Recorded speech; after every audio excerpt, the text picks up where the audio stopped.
എറണാകുളത്തെ വിവരം കൂടി നോക്കാം. എറണാകുളത്ത് വെള്ളക്കെട്ടാണ് പ്രശ്നം. സൗത്ത് റെയിൽവേ സ്റ്റേഷൻ ഇന്ന് ശരിക്കും കുളമായി എന്ന് തന്നെ പറയാം. ഇന്നലെ രാത്രി പെയ്ത മഴയിൽ വെള്ളം കയറിയതോടെ രാവിലെ നാട്ടുകാർ ശരിക്കും വലഞ്ഞു. മണിക്കൂറുകൾ വേണ്ടി വന്നു ഈ വെള്ളം ഒന്ന് വലിയാൻ.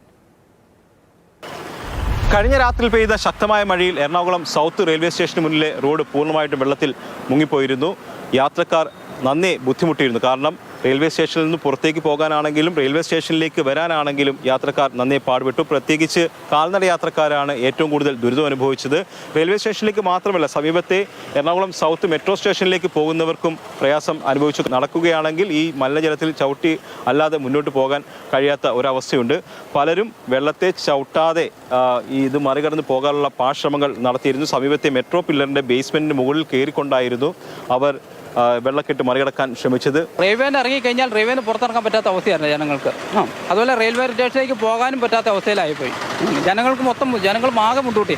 ഈ വെള്ളക്കെട്ട് പരിഹരിക്കുന്നതിന് വേണ്ടിയിട്ട് കോർപ്പറേഷൻ അധികൃതരോ അല്ലെങ്കിൽ റെയിൽവേ അധികൃതരോ ആരും തന്നെ പരസ്യമായി രംഗത്ത് വന്നിട്ടില്ല. ഇന്നലെ 12 മണിക്ക് എന്തോ പെയ്ത മഴ ഒരു 3 മണി വരെ തുടർച്ചയായിട്ട് ശക്തമായി പെയ്തു. അവിടെ പെയ്ത വെള്ളം മഴ മറ്റു ഭാഗങ്ങൾ പെയ്തതിനേക്കാൾ കൂടുതലാണോ എന്ന് എനിക്ക് സംശയമുണ്ട്. ഇതൊരു സ്ട്രെച്ച് ഏരിയയിൽ, ഇപ്പോൾ അതാണല്ലോ ഈ മിനി ക്ലൗഡ് ബേഴ്സ് എന്ന് പറയുന്നത്, ഒരു ചെറിയ സ്ട്രെച്ചിൽ കൂടുതൽ മഴ പെയ്തിട്ടുണ്ടോ ഒന്ന്. രണ്ട്, ഈ മുല്ലപ്പെരിയാറൊക്കെ തുറന്നതിൻ്റെ ഭാഗമായി പുഴയിൽ വെള്ളം കൂടിയിട്ട് വലിവിന് പ്രശ്നം ഉണ്ടായിട്ടുണ്ടോ, ഇതൊക്കെ നമ്മൾ പരിശോധിക്കേണ്ട. സമീപത്തെ ഒരു കൂട്ടം ഓട്ടോ ഡ്രൈവർമാരാണ് ഇവിടെ വന്ന് വെള്ളം കുത്തിവിടാനുള്ള ശ്രമങ്ങൾ നടത്തിയത്. ഞങ്ങളൊക്കെ ഇങ്ങനെ കുത്തിവിടണം, അല്ലാണ്ട് വരെ അങ്ങനെ ഈ ദേശമുള്ളതുകൊണ്ട് എല്ലാവർക്കും ഇറങ്ങാനൊരു മടിയാണ്. കോർപ്പറേഷൻകാർ ഇതുവരെ വന്നിട്ടില്ല. ഇങ്ങനെ വെള്ളം നിറഞ്ഞു നിന്നിട്ട് ആരും ഇന്നുവരെ ഒരു 30 വർഷമായിട്ട് ആരും വന്നിട്ടില്ല. ഓടയൊക്കെ ക്ലീൻ ചെയ്തിട്ടുണ്ടെങ്കിലും പിന്നെയും ആളുകൾ മാലിന്യങ്ങളൊക്കെ തന്നെ ഓടയിലേക്ക് തള്ളുന്ന അവസ്ഥയുണ്ട്. അതാണ് ഈ ഒരു പ്രതിസന്ധിക്ക് പ്രധാനമായിട്ടുള്ള കാരണം. എന്തായാലും ഈ വിഷയത്തിലൊരു ശാശ്വത പരിഹാരം തന്നെ ഉണ്ടാകേണ്ടതുണ്ട്. കാരണം ഇപ്പോൾ തുലാമഴ തുടങ്ങിയിട്ടേ ഉള്ളൂ.